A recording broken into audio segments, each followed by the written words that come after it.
Fargo and serving you on TV, online, and on the go. This is Valley News Live at 6. They come up with their own chemicals. They make them. They add this, add that.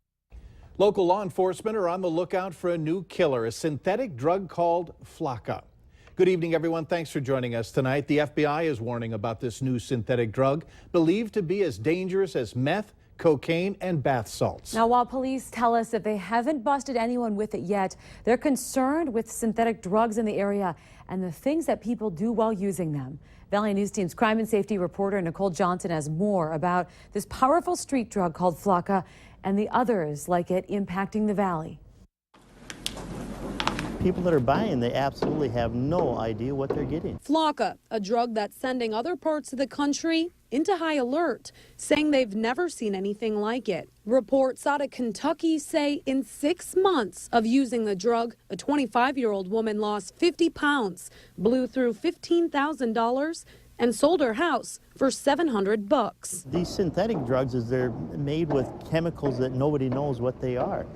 And as soon as the government comes around and bans a certain chemical, well, then they'll go mix something else up to make a different chemical in this drug. Clay County Sheriff Bill Berquist said he's never seen Flakka in this area, but says synthetic drugs are getting stronger and those using the drugs are getting younger. Parents can get involved in their youth's lives. We can probably stop something that could be a tragedy. Drugs claiming the lives of users and creating an impact on the community.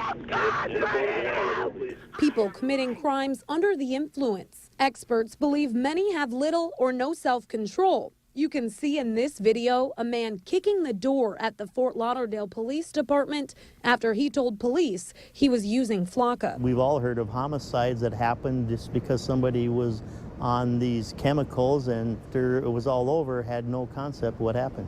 Nicole Johnson, Valley News Live. The two Bismarck men have been found guilty of using a skateboard shop as a front to sell thousands of packages of synthetic drugs in 2012.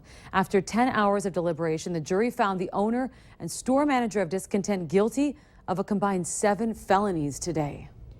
We have new information tonight on a Grand Forks Walmart incident. Police still searching for the man who made a bogus phone call last night, which led to the SWAT team surrounding the Grand Forks Walmart store. That's the same store where 2 people died. Another was wounded during a shooting in May. Police say a man called and said he was in the store, armed, holding hostages and demanding money. He then threatened to kill a hostage, he says, if police tried to enter the store. Then the suspect said he was joking and hung up the phone. Police say that doesn't rule out that this caller has evil intent for a later date. Absolutely. We don't know if, maybe the guy isn't in the store at the exact time he's calling. He's testing response and when he realizes that the officers aren't taking it serious, then maybe a person does actually go in there and carry out their threats. A spokesperson for Walmart says that they have strong security measures already in place to make sure everyone stays safe. Police say they may release a recording of the man's voice at a later date. For now, they're saying if you have any to contact them if you have any information connected to this incident. A man who had been seen taking pictures of kids and women in swimsuits at Island Park recently had previously been banned from all Fargo public parks.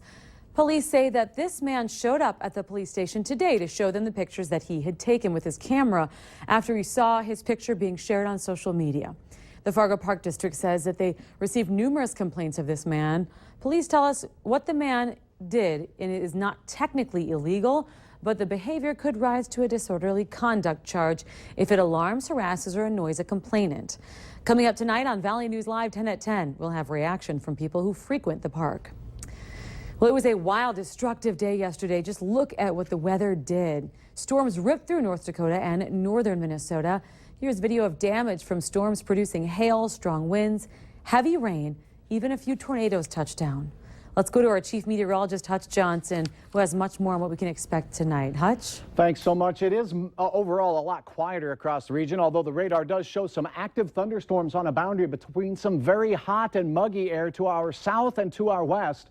and much cooler air to the north and east. A line of storms from the Mahnomen area all the way into portions of Wadena County continue to be on the strong side, but nothing there has been severe. Look at temperatures: 90s for Aberdeen, 85 in Sisseton, 84 in Fargo, and 72 in Roseau. So storms from the Mahnomen and Naytawash areas through northeast portions of Becker County and into northern Wadena County. And also just coming in was a report of a funnel cloud in and around War Road that just came in from this cell moving south. So there's still some shear in the atmosphere. We could see some isolated funnel clouds throughout the evening. I don't expect violent tornadoes all over the place.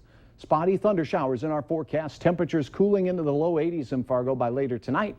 We'll have your hour-by-hour forecast here in just a few more moments. Quiet is very nice. It is. Thank you, Hutch. You can stay up to date on the weekend weather conditions or any conditions anytime on your smartphone or tablet. Just download the Storm Team weather app to get the latest. Just search VNL Weather in the App Store. Jury selection started this morning in the case of a man accused of killing his roommate at home in North Fargo last June. Christopher Hampton says he believed his roommate had been trying to poison him. Hampton is accused of shooting Randall Donor once in the back and once in the back of the head in June of last year. Hampton pleaded not guilty a year ago in July. Foreign ministers from the 6 countries negotiating with Iran left the site of the talks in Vienna today without any indication of a deal to curb Tehran's nuclear program.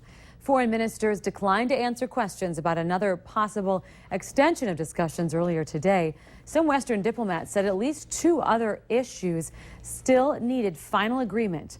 Iranian demands that UN arms embargoes be lifted and that any UN Security Council resolution approving the nuclear deal no longer describe Iran's nuclear activities as illegal. With the temporary deal set to expire at midnight tonight, diplomats said that they were planning to complete and announce a final agreement before then.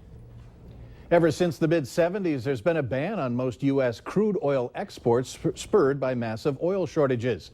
With shortages in the rearview mirror, some lawmakers are trying to lift that ban. With technology advancements in recent years, oil reproduction has soared, allowing for possible surpluses in oil exports. But there's a road bump in why some lawmakers are trying to clear. North Dakota Congressman Kevin Kramer says one of the problems when this bill was introduced was educating other members on why this ban needs to be lifted now. The bill has over 100 bipartisan co-sponsors. Those for eliminating the export ban say this will lower your gas prices and create thousands of new jobs. Congressman Kramer says that he hopes Congress can pass the bill before the August recess. One of the ways to do that is possibly attaching it to the highway bill, which some lawmakers say is a must-pass bill. A woman was injured following a 2-vehicle crash in Grand Forks this morning. It happened just before 9:30 at the intersection of Belmont Road and 4th Avenue South. The driver of the Chevy van, Melissa Gardner of East Grand Forks, was issued a citation for disregard of a traffic signal. The driver of the Dodge Caravan, Hepzibah Nelson of Grand Forks, was not injured, but a woman passenger was transported to Altru Hospital with unknown injuries that did not appear to be life-threatening.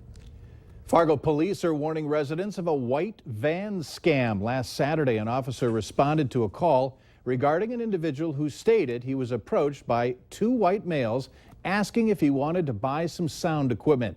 Now, the males offered him a Nolan Acoustics surround system for $400 and told him it was valued at $2,000.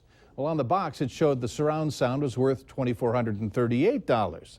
The males were driving a white Buick SUV with an unknown license plate.